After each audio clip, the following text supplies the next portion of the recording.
करेंगे। तेलुगु जय नहीं था। तेलुगु जय नहीं। मंगलाचरण जय जय। मंगलाचरण जय करेंगे। जय। ओम नमः सिद्धेभ्य। जय श्री ओम नमः सिद्धेभ्य। जय श्री ओम नमः सिद्धेभ्य। मंगलम भगवान वीरो मंगलम गौतमो गणि मंगलम कुंद कुंदाद्यो जैन धर्मोस्तु मंगलम। सर्वमंगल मांगल्यम सर्वकल्याणकारकम प्रधानम सर्वधर्माणां जैनम जयतु शासनम। जैनम जयतु शासनम। जैनम जयतु शासनम। नमः समय साराय स्वानुभूत्या चकाशते चित स्वभावाय भावाय सर्वभावांतरच्छिदे। समय सार का निर्जरा अधिकार में हम ज्ञान की महिमा पढ़ने जा रहे हैं। पहले भी ज्ञान की बात आई थी। आज सवेरे वो जो मुनिराज आए थे उन्होंने भी ज्ञान ज्ञान को प्रमुखता से बताया था, बहुत शॉर्ट में लेकिन बहुत अच्छे ढंग से उन्होंने ज्ञान की महिमा बताई थी।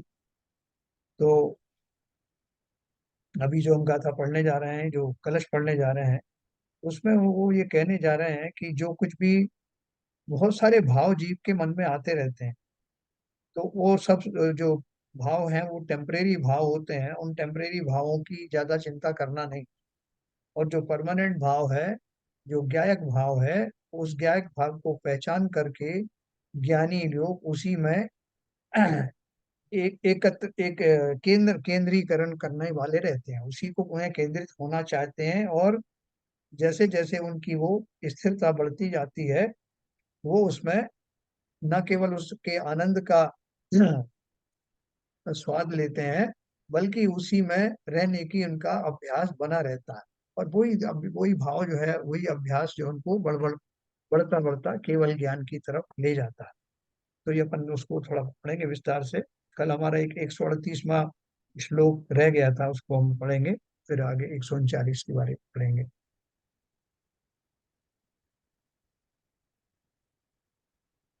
हाँ, ये हमारा 138 था।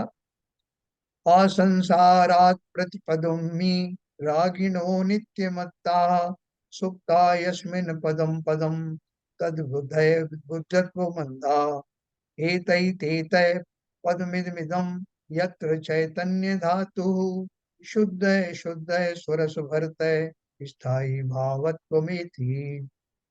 इसका अर्थ उन्होंने दिया है। कलश का पद्यानुवाद हिंदी में इस तरह दिया है। अपद पद में मत नित्य अंधे जगत के प्राणियों, यह पद तुम्हारा पद नहीं निज जान कर क्यों सो रहे। जागो इधर आओ रहो नित मगन परमानंद में। ओ परम पद में तुम स्वयं हो चैतन्यमय। हाँ, तो क्या बोल रहे हैं? इसका उन्होंने हिंदी में दिया है अर्थ। आचार्य देव संसार में मग्न जीवों को संबोधित करते हुए कह रहे हैं कि हे जगत के अंधे प्राणियों, अनादि संसार से लेकर आज तक पर्याय पर्याय में ये रागी जीव सदा मत वर्तते हुए जिस पद में सो रहे हैं, वह पद तो अपद है। अपद है ऐसा तुम जानो। यानी तुम कहाँ रुक गए? वो जगह तुम्हारी लायक थी नहीं। हे भव्य जीवो, तुम इस ओर आओ, इस ओर आओ, क्योंकि तुम्हारा पद यह है, यह है जहाँ तुम्हारी शुद्ध शुद्ध चैतन्य धातु स्वयं के रस से भरी हुई है और स्थायी भावत्व को प्राप्त है, स्थिर है, अविनाशी है। हाँ? उक्त कलश में तीन पद दो दो बार आए हैं। अपद है, अपद है, इस ओर आओ, इस ओर आओ, और शुद्ध है, शुद्ध है। इन पदों की पुनरावृत्ति मात्र छंदादु रोध से नहीं हुई है। मतलब इसलिए नहीं इस्तेमाल किया कि वो छंदों में मात्राएं कम पड़ रही थी, इसलिए दो दो बार रिपीट कर दिया। हाँ। हाँ, इन पदों की पुनरावृत्ति मात्र छंदानुरोध से नहीं हुई है, अपितु इस पुनरावृत्ति से कुछ विशेष भाव विपरीत है। इनको जो रिपीट किया गया है, खास पर्पज से रिपीट किया गया है, दो दो बार कहा गया है। इनमें शुद्ध है पद की पुनरावृत्ति से द्रव्य शुद्धता और भाव शुद्धता की ओर संकेत किया गया। अपद है और इधर आओ पदों से अत्याधिक करुणा भाव सूचित होता है। देखो हम लोग सिद्धवर कूट गए थे। हाँ, काफी लोग गए थे, बाबूजी थे, मैं था, मिल के जैन साहब थे, है ना, और भी लोग थे। तो सिद्धवर कूट के उस तरफ वो ओंकारेश्वर है, जो हिंदुओं का प्रसिद्ध स्थान है, तीर्थ क्षेत्र है। तो बाबूजी ने तो संकल्प लिया कि मैं उस तरफ नहीं जाऊंगा, मतलब वो ओंकारेश्वर का वो देखूंगा नहीं। और वो वहां बाहर में बड़ी बड़ी चट्टान थी, उस पर बैठे। और शायद एक दो ही लोग होंगे वो जो नहीं गए। बाकी सब लोगों का मन था कि देखें तो सही ओंकारेश्वर को का वो हिंदुओं की जो विधि विधान है वो कैसी होती है। वो उनका भी रुद्र अभिषेक और ये सब होता है। तो बाबूजी से कहा, तो बाबूजी ने तो सबको रोका कि अरे तुम कहाँ फंस रहे हो, कहाँ जा रहे हो, अरे अपना तीर्थ छोड़ करके वहां क्यों जाना चाहते हो। तो इंक्लूडिंग मुझे भी उन्होंने कहा। तो क्या भाव था, और काफी उन्होंने कहा भाई मैं तो नहीं जा रहा हूँ, आप जा रहे हो तो मैं कुछ कह नहीं सकता, लेकिन जाना ठीक नहीं। और दृढ़ता पूर्वक बैठे रहे। उनका मानना था कि जिस जगह जाना नहीं, जिस दिशा में जाना नहीं, उसका रास्ता क्या खोजना। लेकिन हम देखने गए।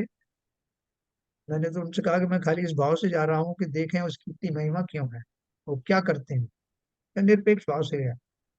लेकिन वहाँ वो बहुत सारे पंडे घूम रहे थे, वो लोगों को पकड़ पकड़ के रुद्राभिषेक करवा रहे थे और नेगोशिएट कर रहे थे, इतने में कर लो, अच्छा इतने नहीं तो इतने दे देना।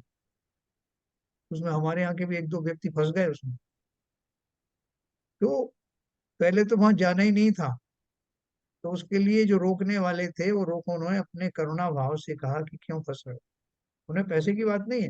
अब वो हमारे खोटे होते हैं, कहीं हम उनके उसमें फंस जाते हैं, इसने ये करने से संसारिक कार्य सिद्धि बताते हैं, वो ये कर लिया तो ये हो जाएगा वो हो जाएगा।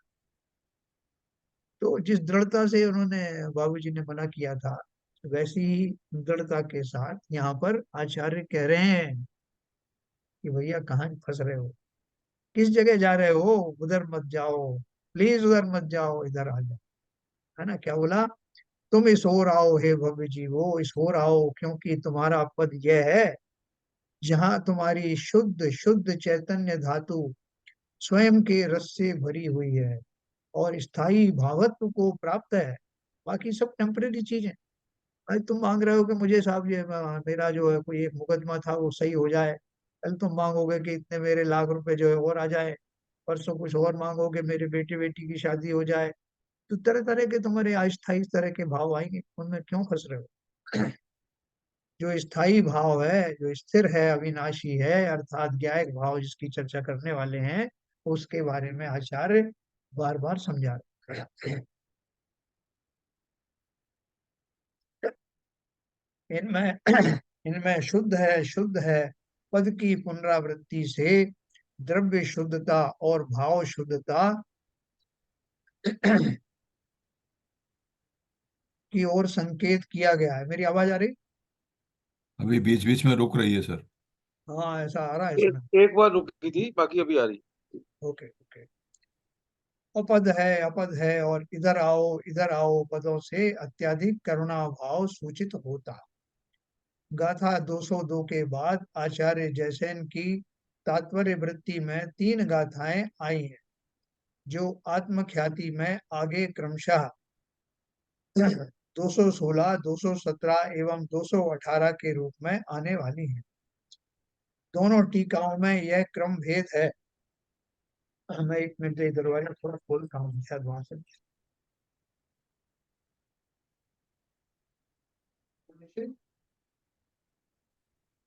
इंटरनेट का थोड़ा प्रॉब्लम।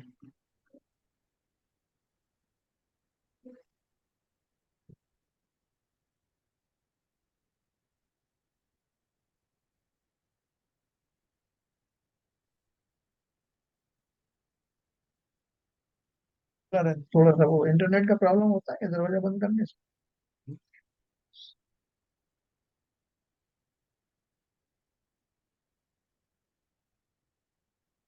गाथा 202 के बाद आचार्य जयसेन की तात्पर्य वृत्ति में 3 गाथाएं आई हैं जो आत्मख्याति में आगे क्रमशः 216, 17 और 218 के रूप में आने वाली हैं। दोनों टीकाओं में यह क्रम भेद है।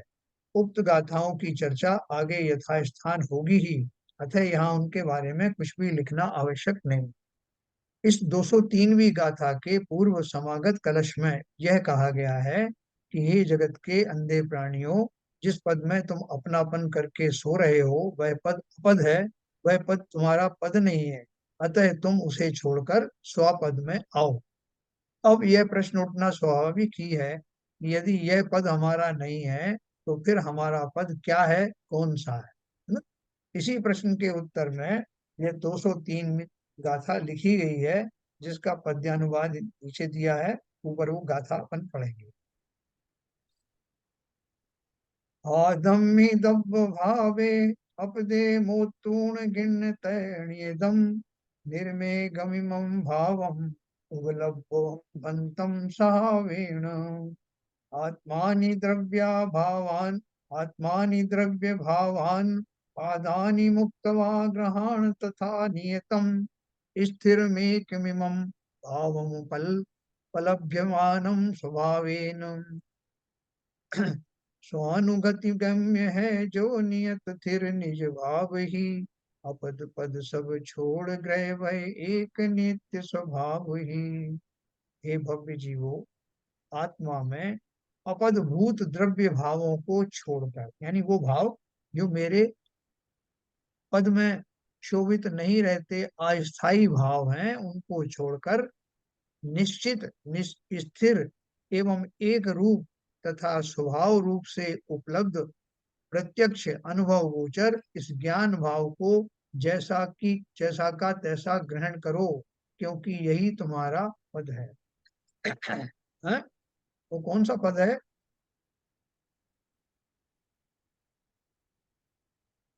ये उन्होंने यहाँ पे कौन से पे दिया है, 203वीं गाथा। ओके। हाँ, अभी इन्होंने उक्त 203वीं गाथा का भाव आत्मख्याति में इस प्रकार व्यक्त किया गया। वास्तव में इस भगवान आत्मा में द्रव्य भावभूत बहुत से भावों के मध्य में से जो भाव आत्म स्वभाव रूप अर्थात परभाव रूप अनुभव में आते हुए अनियत अवस्था वाले अनेक रूप क्षणिक व्यभिचारी भाव हैं, वे सभी स्वयं अस्थायी होने के कारण स्थाता का स्थान अर्थात रहने वाले का स्थान नहीं ले सकने योग्य होने से अपदभूत हैं, और जो भाव तत्स्वभाव रूप से अर्थात आत्म स्वभाव रूप से अनुभव में आता हुआ नियत अवस्था वाला एक रूप नित्य अव्यभिचारी भाव है, वह एक ही स्वयं स्थायी होने के कारण स्थाता का स्थान अर्थात रहने वाला का स्थान हो सकने के योग्य होने से पदभूत है। जैसे मैंने आपको पहले भूमिका बनाई थी इसकी, कि अलग अलग समयों में संसारी जीवों के अलग अलग भाव होते हैं, और वो भाव जो है वो कैसे होते हैं, अस्थायी होते हैं। जिस तरह वर्षा ऋतु में आने वाले बहुत सारे बादल आते हैं और निकल जाते हैं, क्षणिक आते हैं और निकल जाते हैं, हवा के प्रभाव में बह जाते हैं, लेकिन जिनसे बरसात होने वाली होती है उस पूरे मानसून काल में वो स्थायी रूप से छाए रहते हैं। और जो प्रतीक्षा करते हैं, किसान हैं, माली हैं, वो सब किसकी प्रतीक्षा करते हैं, वो स्थायी रूप से बना रहने वाले वो मानसून के बादल जो 4 मास तक बरसते रहेंगे, उन्हीं के ऊपर टकटकी लगाए देखता रहता है, उन्हीं से उसकी अपेक्षाएं रहती हैं। वो आ जाए तो बस सब कुछ ठीक हो जाए। ठीक उसी प्रकार से ज्ञानी को वो टेम्परेरी भाव और परमानेंट भावों की परख होती है, और टेम्परेरी कोई भी दशाओं के रूप में आने वाले भाव किसी कर्म के संयोग से आ रहे हों या कोई क्षणिक मेरे अंदर में कोई इस तरह के भाव प्रकट हुए हों, उनके कारण आने वाले अस्थायी भाव में ज्ञानी टिकते नहीं, आते हैं और उनका संज्ञान भी लेते हैं, लेकिन अपना जो परम स्वभाव है उससे मिलने जुलने वाले जो भाव हैं, उन भावों में ही स्थायी स्थित रहने का प्रयास करते हैं, क्योंकि वही भाव उनके परमानेंट हैं, ज्ञान स्वभाव से स्पर्श करते हुए आ रहे हैं, इसलिए वही स्वभावभूत है और उन्हीं की अपेक्षा ज्ञानियों को रहती है। वह एक ही स्वयं स्थायी होने के कारण स्थाता का स्थान अर्थात रहने वाले का स्थान हो सकने के योग्य होने से पदभूत है। इसलिए समस्त अस्थायी भावों को छोड़कर परमार्थ रस रूप से स्वाद में आने वाला स्थायी भाव रूप ये यह एक ज्ञान ही आस्वादन के योग्य है ना। वो ज्ञान कौन सा है?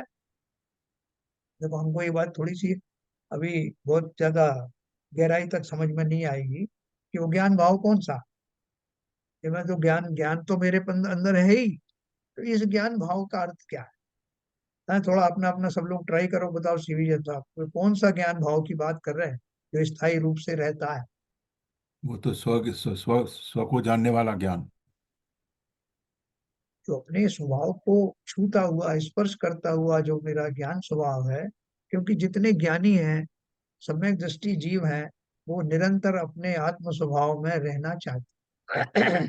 आत्म स्वभाव में बने रहने का जो भाव है और उस स्वभाव के द्वारा स्वयं को जानने की जो प्रमुखता है, वही मेरा स्थायी भाव।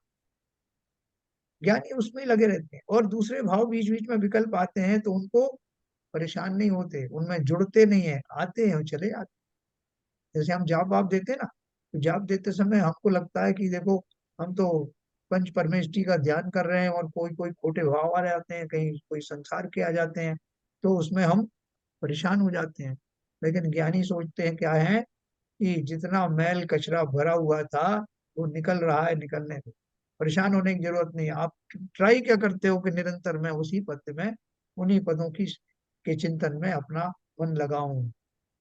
तो हमें तो बहुत असुविधाएं होती हैं, लेकिन जिनको आदत होती है, जैसे मुनिराज बैठे, वो बैठते ही वो सीधा फट से उनका वो स्टेज आ जाती है।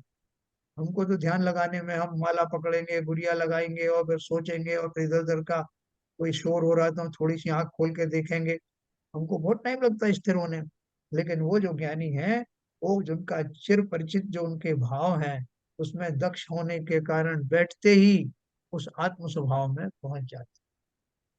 वो जो ज्ञान स्वभाव है से अपने आप को जोड़ने में उनको क्षण मात्र भी देर नहीं लगती, फौरन सिंक्रोनाइज हो जाते हैं। ठीक है, और उसमें उनको आनंद आता है, इसलिए बोल रहे हैं कि वही अनस्थायी भाव रूप यह एक ज्ञान ही आस्वादन के योग्य है। उक्त संपूर्ण कथन का सार यह है कि जीवा जीवाधिकार में जो वर्णादि से लेकर गुण स्थान पर्यंत 29 प्रकार के भाव बताए गए थे, वे सभी भाव आत्मा के लिए अपद हैं, अपनाने योग्य नहीं है, आत्मा नहीं है, क्योंकि वे आत्म स्वभाव न होने से अतत्व स्वभाव है, अनियत है, असंख्य प्रकार के होने के कारण अनेक हैं, नाशवान होने से क्षणिक हैं और संयोग जनित होने से व्यभिचारी भाव हैं। एकमात्र ज्ञान भाव ही आत्मा का स्वपद है, आत्मा है, क्योंकि वह आत्मा का स्वभाव होने से तत्स्वभाव है, नियत है, एक है, नित्य है, और स्वभाव भाव होने से अव्यभिचारी है। देखो, इतनी गहरी बात उन्होंने हमसे क्यों कही है? उन मुनियों को समझाते ना, जो साधना में बैठे हुए हैं, जो गुण स्थानों के से कोई गुण स्थान पे गुण स्थान निकलते जा रहे हैं, इनके जो श्रेणी आरोहण कर रहे हैं, उनको बताओ ना, हमको क्यों बता रहे हो भैया? उनको तो क्या बताएं, वो तो उनकी तो प्रैक्टिस ही चालू हो गई। हमको इसलिए बता रहे हैं कि आगे वाला पड़ाव हमको भव्य जान करके उन्होंने हमें पहले से बता दिया कि भैया, जिस स्वपद में तुम्हें रहना है, स्थायी जो तुम्हारा आत्मा का ही स्वभाव है, उसी में स्थिर रहने में वही भाव में आनंद आएगा। इसलिए उस दिशा की अभी लक्ष्य तो बना लो।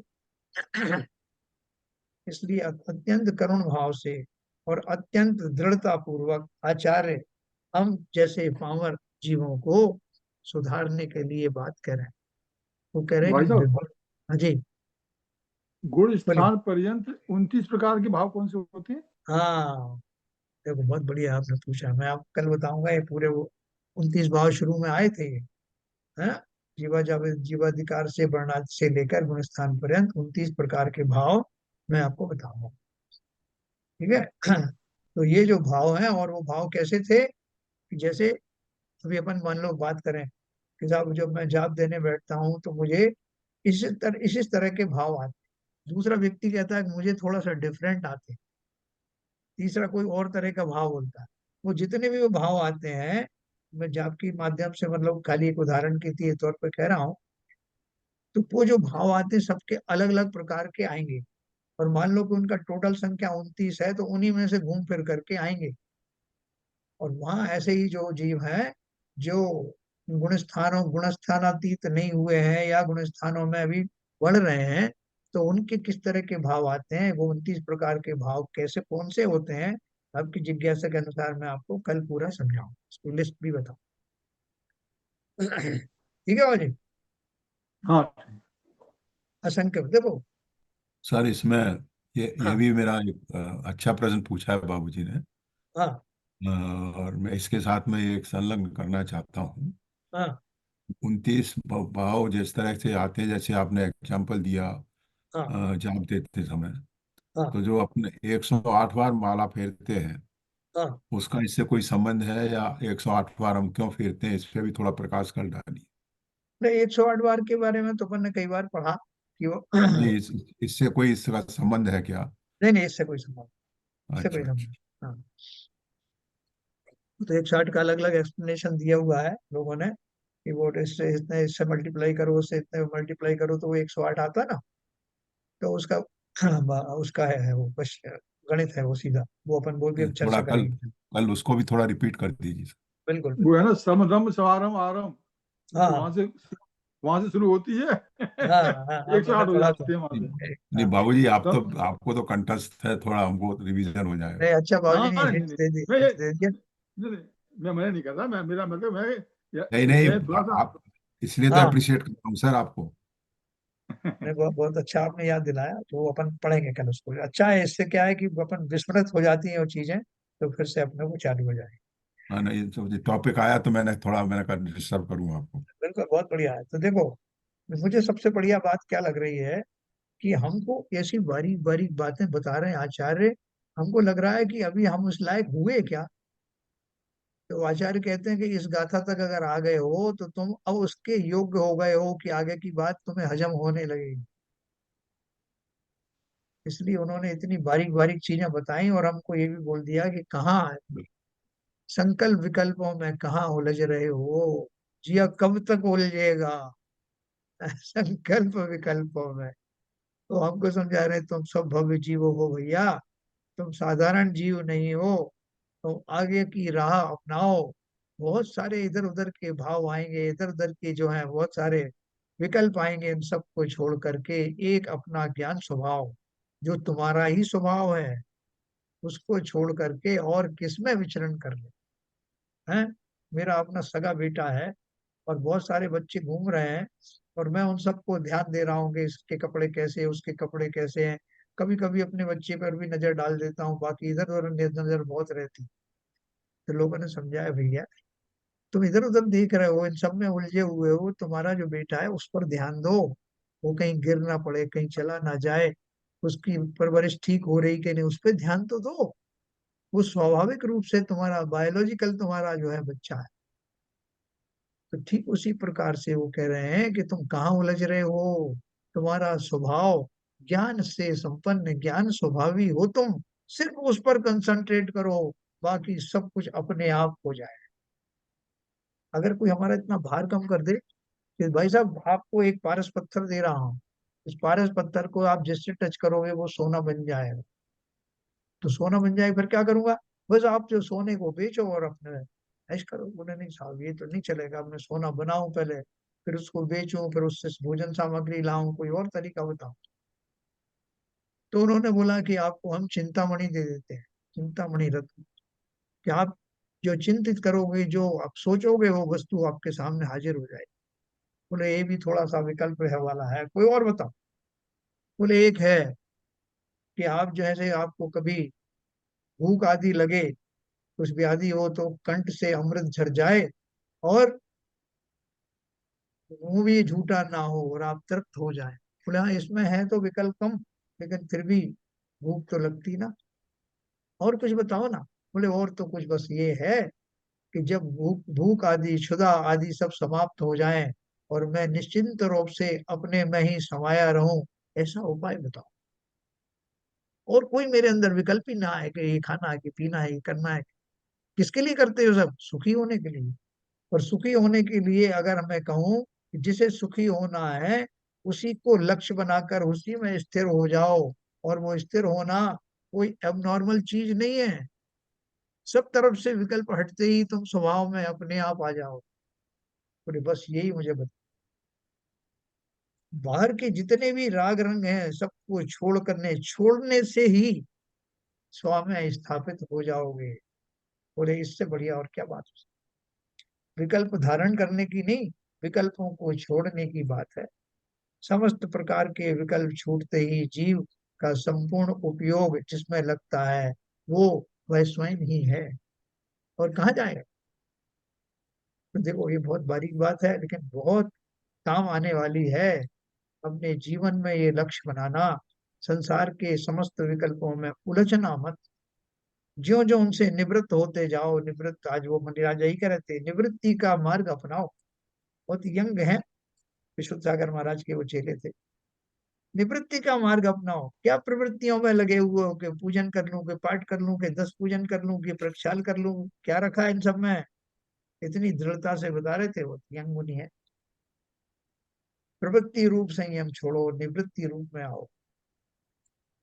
और जिनके अंदर में ये बैठ जाती बात, वो फिर हर सभा में ऐसे ही बोलते हैं।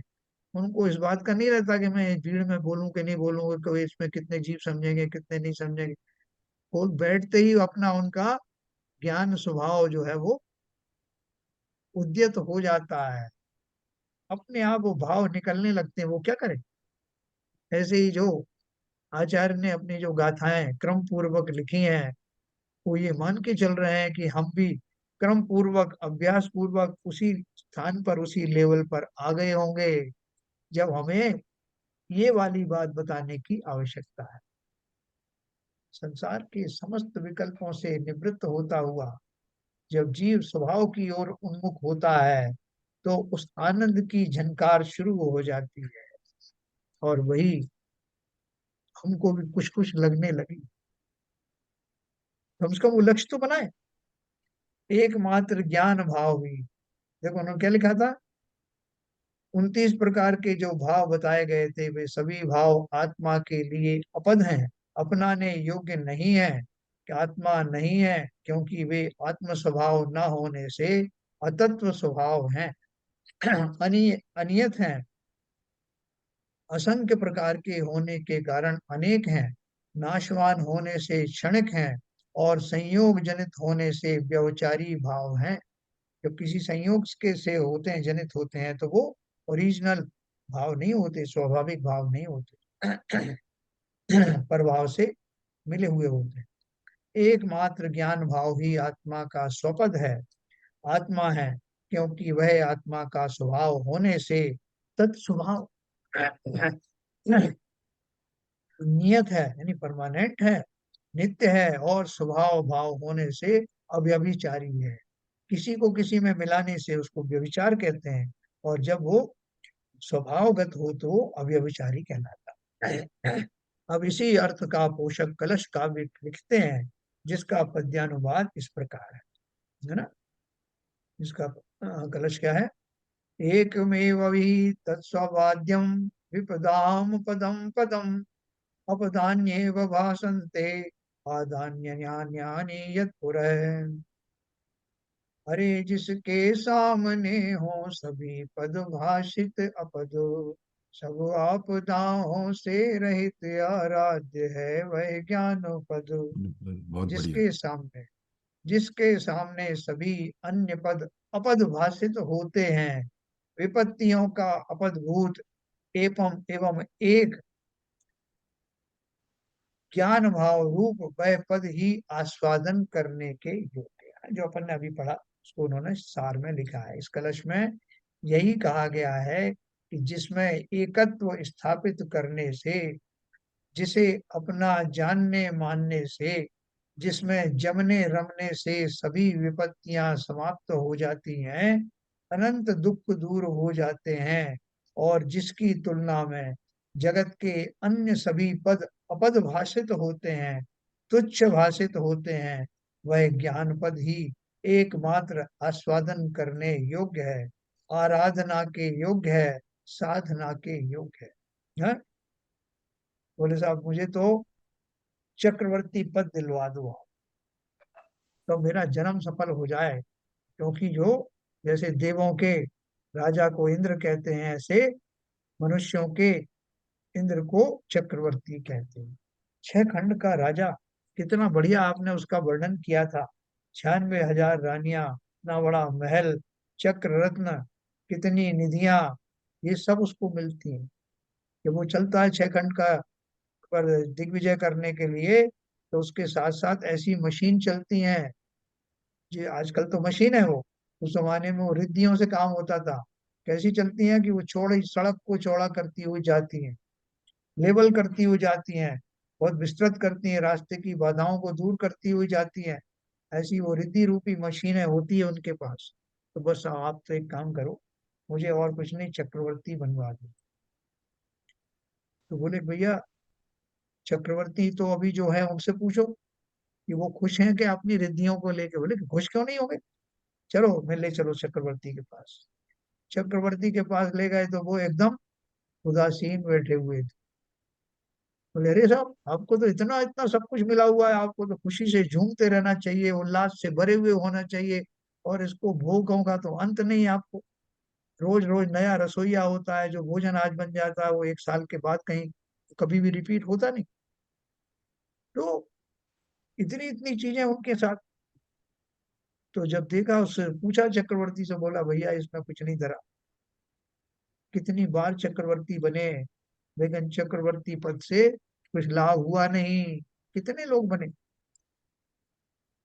तो भैया क्यों लाभ नहीं हुआ? बोले ये सब बेकार की चीजें हैं, इनमें कुछ धरा नहीं है, ये तो प्रलोभन है। इन प्रलोभनों में फंस करके जीव अगर ज्ञानी नहीं हुआ तो सीधा नरक जाता है चक्रवर्ती।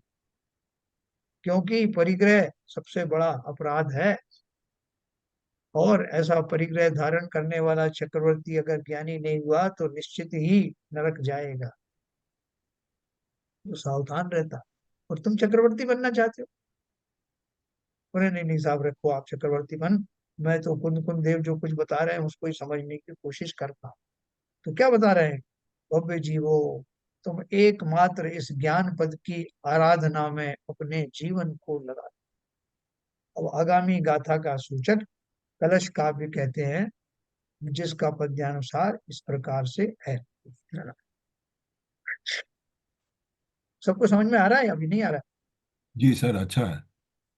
एक गायक भाव निर्भर मा स्वादम समासादयन, स्वादम द्वंद्वमयम विधातु तम सह सह स्वाम वस्तु वृत्तिम विदन, आत्मा आत्मात्मानुभावानु भाव विविशो हृष्य जुषे यशोषदयम, सामान्यम कलयन किलेश सकलम ज्ञानम नयत्यकेत नयत्येकताम।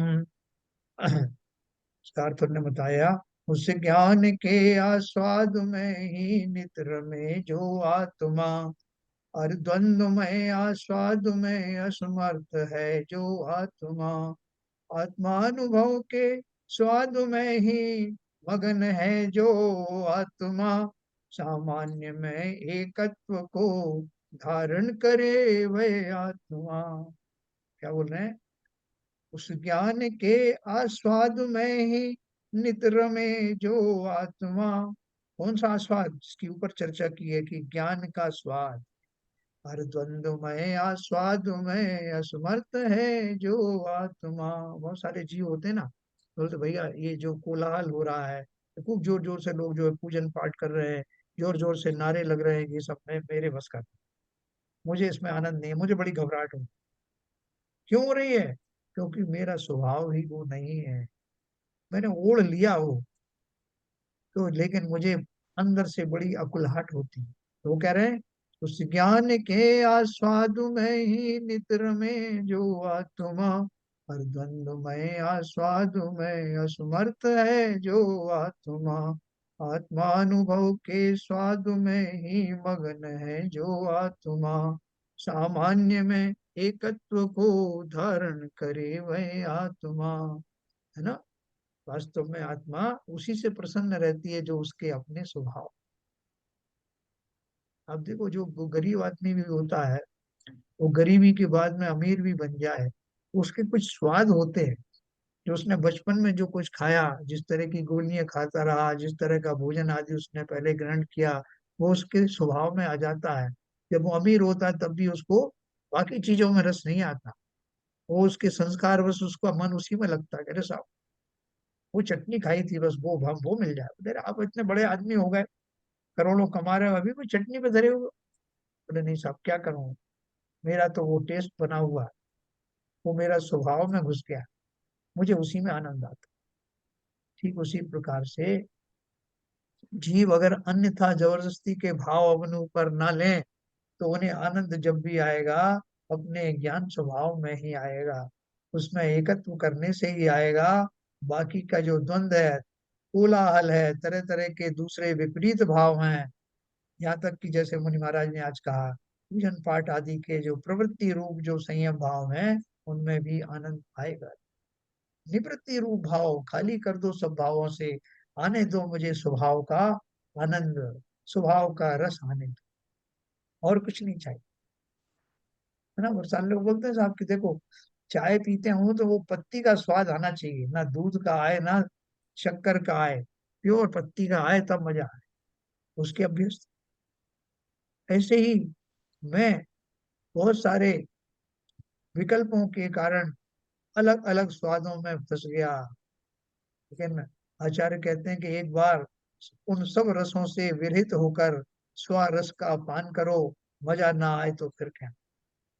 है ना? ज्ञान के आस्वाद में ही मित्र में जो आत्मा, और द्वंद्व में आस्वाद में असमर्थ है जो आत्मा, आत्मानुभव के स्वाद में ही मगन है जो आत्मा, सामान्य में एकत्व को धारण करे वह आत्मा।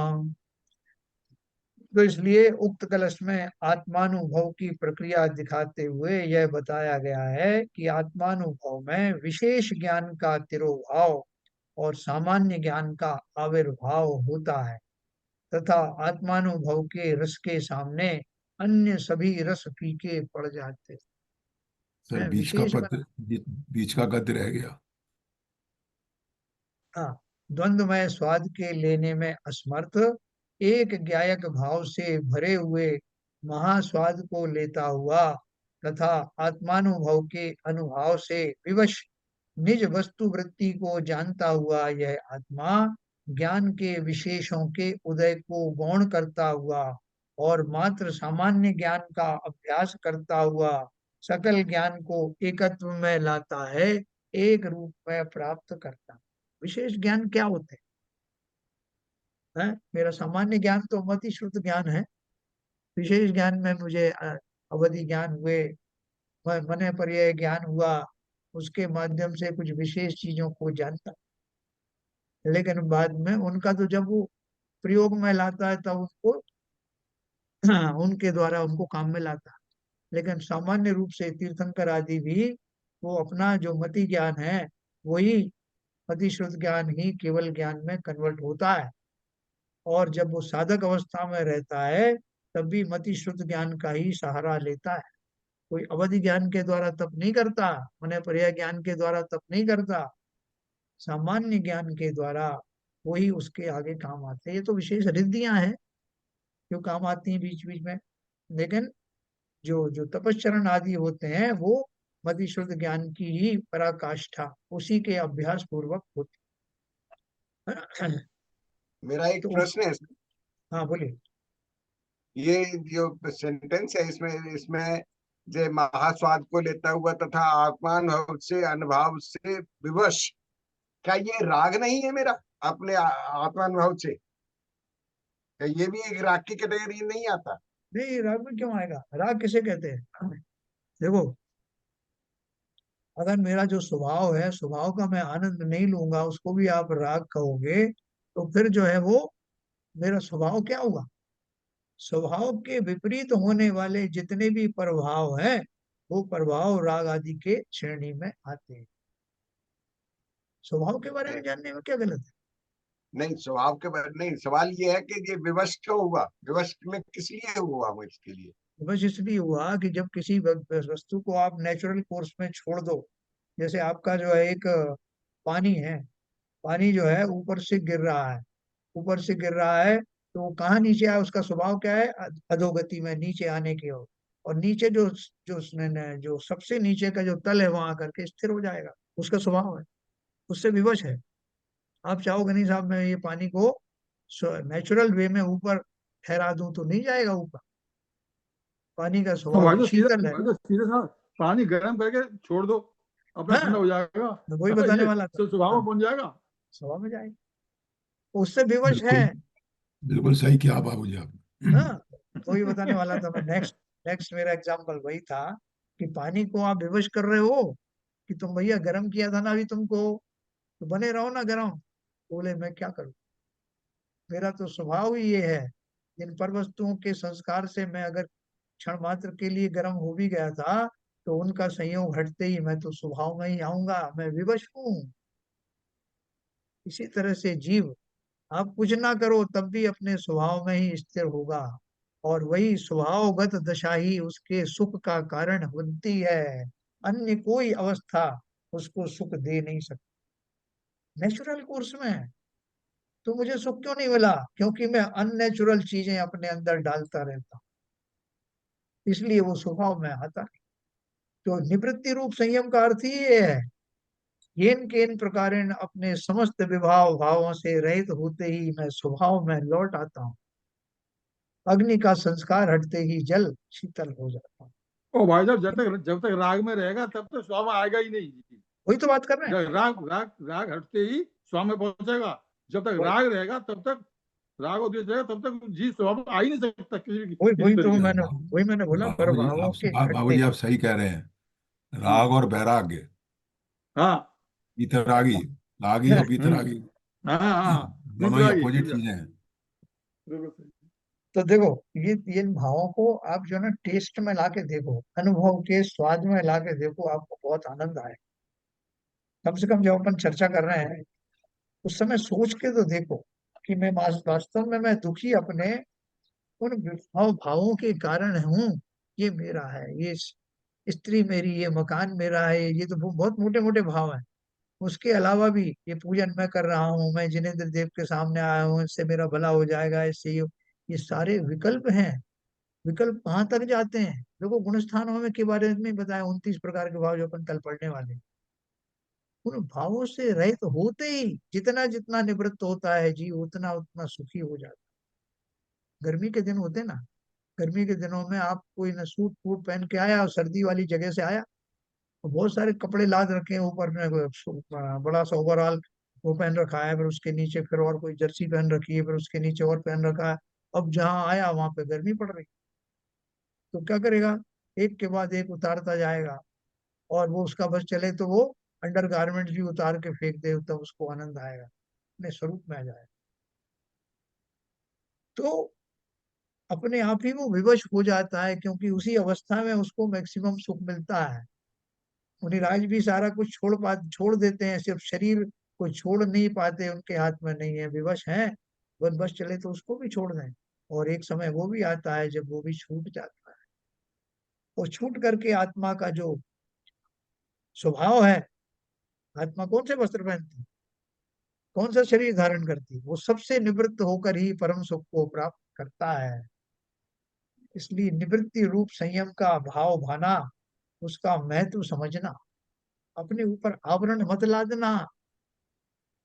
मुनिराज आज यही कह रहे थे कि मैं इतनी पूजन करता हूँ, मैं इतनी भक्ति करता हूँ, मैंने अभी अभिषेक किया, शांति धारा करना है, अब ये करना है, ये सब प्रवृत्ति रूप संयम से अलग हट करके मैं स्वयं सिद्ध स्वभावी हूँ, इस बात को चिंतन करना है ना। उन्होंने एक उदाहरण दिया था कि सबके पास आटा भरा हुआ है, लेकिन सामने वाले ने बाटी बना के खाई तो हम चटकारे ले रहे हैं, कह रहे यार तू तो बाटी खा रहा है। बोले तुम्हें किसने रोका है, डब्बा खोलो बाटी बनाओ। ऐसी उदाहरण दिया था उन्होंने। हम सब सिद्ध स्वभावी हैं। समय सार में बोले कुंदकुंदाचार्य ने नमस्कार किया, सब सिद्धे, सभी सिद्ध रूपी आत्माओं को नमस्कार किया। अरे हम क्या चीज हैं हमें मालूम नहीं है। निरंतर इसका जो है प्रैक्टिस करना, अभ्यास करना। जगत के संसारी जो विकल्प हैं, दुख सुख हैं, इन सब की कोई परवाह मत करना। काहे के दुख, किसके दुख, मेरा स्वभाव में वो है ही नहीं। ऐसा संकल्प पूर्वक अपने बारे में सोचना, है ना। तो इसलिए उन्होंने क्या बोला, उक्त कलश में आत्मानुभव की प्रक्रिया दिखाते हुए ये बताया गया है कि आत्मानुभव में विशेष ज्ञान का तिरोभाव और सामान्य ज्ञान का आविर्भाव होता है, तथा आत्मानुभव के रस के सामने अन्य सभी रस फीके पड़ जाते हैं। हमारा ये मति शुद्ध ज्ञान बहुत काम का है। जितना भी हमारा उसका क्षोभ है, उतना भी कम कम नहीं है। यही हमें केवल्य दिलाने के लिए काम आएगा। अभी तो सम्यक ज्ञान की बारी है, सम्यक ज्ञान तो हमें इससे प्राप्त हो ही जाए। इसका अभ्यास करना मात्र, इस बात को समझना कि संसार के समस्त विकल्पात्मक भाव मेरे नहीं है, ना ही मुझे सुख देने वाले हैं।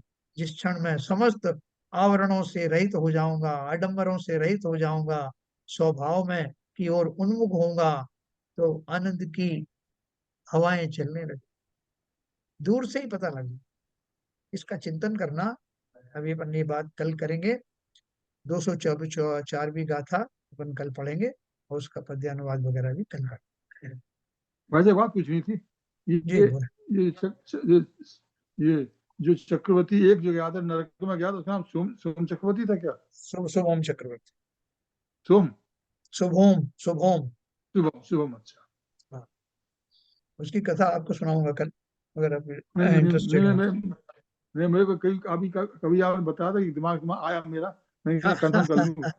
मेमोरी बहुत अच्छी है बाबूजी आपकी, इस उम्र में भी। मैं अभी जब आप बता रहे थे मेरे दिमाग में आ गया था, तो कुछ डाउट सी हो गई थी मेरे को लगा। ऐसा है जैन साहब, करत जी। करत अभ्यास ले जड़मति होत सुजान। हाँ तो बाबूजी इतनी सालों से प्रैक्टिस कर रहे हैं, हाँ। मेमोरी तो शार्प होनी है। आज वो महाराज जी कह रहे थे, वो आरपी जैन साहब के लिए कह रहे थे, तो उन्होंने देसी घी का उदाहरण दिया कि देसी घी खाने से जो है लोग जो है वो पुष्ट हो गए, पहले जो खाते थे, ऐसी बात कर रहे थे। तो कह रहे थे, ये आरपी जैन साहब को देख के बोल रहे थे, ये देसी घी का ही कमाल है, लोग जो 78 साल की उम्र में भी मुनियों की जो है चर्या करा रहे हैं, खुद जा रहे हैं लेने, खुद आज छोड़ने जा रहे हैं। कह रहे थे ना आरपी जैन साहब। हाँ बिल्कुल कही थी बात तो। पुराना देसी घी है। बड़े आर बी जैन आचार्य साहब बड़े बात कर रहे थे। सर वो आर एक बी जैन कहावत है साहब ना, बड़े पुण्यशाली जीव है साहब। नहीं अभी एक बिल्कुल। कहावत है ना, पुराने चावल और देसी घी हाँ दोनों का ही कमाल है। एक्चुअली वही बात कर रहे थे, महाराज भी ऐसे ही कह रहे हाँ। थे, इसी लय में कहा था। तो देखो, हम लोग जो हैं सब बहुत भाग्यशाली लोग हैं कि कहीं ना कहीं हमने जो कुछ भी पढ़ा अभी तक, जो कोई डिस्कस किया, कुछ ना कुछ रिटेन जरूर है, बैकग्राउंड में बना हुआ है। इसके फलस्वरूप मैंने जो आपको गाथा कही वो काफी सूक्ष्म गाथा थी, बहुत लेकिन मैं समझता हूँ कि कुछ तो हमारे पल्ले पड़ा ही हो। नहीं नहीं नहीं, साहब, बहुत अच्छी तरह समझ में आ गया। ये बातें गाथाएं सुनने को मिल रही हैं, समझने को मिल रही हैं, और हम लोग इस पर मिस एक दूसरे से बहस कर रहे हैं, विचार कर रहे हैं। आप सोचिए, बहुत ही पुण्यशाली जीव रहे होंगे। चलिए अपन कल इसको आगे के चर्चा करेंगे। बहुत अच्छा। तो मैंने जब उनको कहा ना महाराज को कि महाराज हमारा ये वो निवृत्ति रूप से उनकी बात कर रहे थे, मैंने ऊपर जाके कहा कि हर कोई तो उसको आप अप्रिशिएट नहीं करेगा। आप 78 साल के बहुत सारे लोग घर पे टीवी देख रहे हैं अभी भी आपके साथ वाले, और बहुत सालों से हाँ देख रहे हैं, सही सुबह बात, शाम सही कह दोनों रहे हैं, टाइम सही। देखते हैं। आज ललित तो नहीं है सर? हाँ चलिए, मैं पढ़ूँ, वो संजय है ना प्रकाश जी है ना। संजय प्रकाश। संजय प्रकाश जी जिनवाणी स्तुति करिए, कल अपन फिर और चर्चा करें।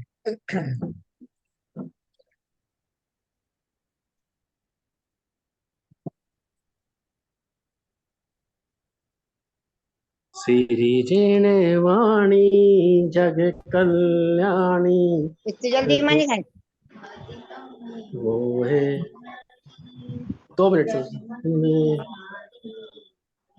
हाँ बोली बोली 2 मिनट सर। बोली। हाँ ये डिस्टर्ब कर दिया। Sir 2 minute sir. हाँ कोई बात नहीं, आप दोनों मिलकर कहिए। जी जी खड़े दो। दूसरी दूसरी बोल दो।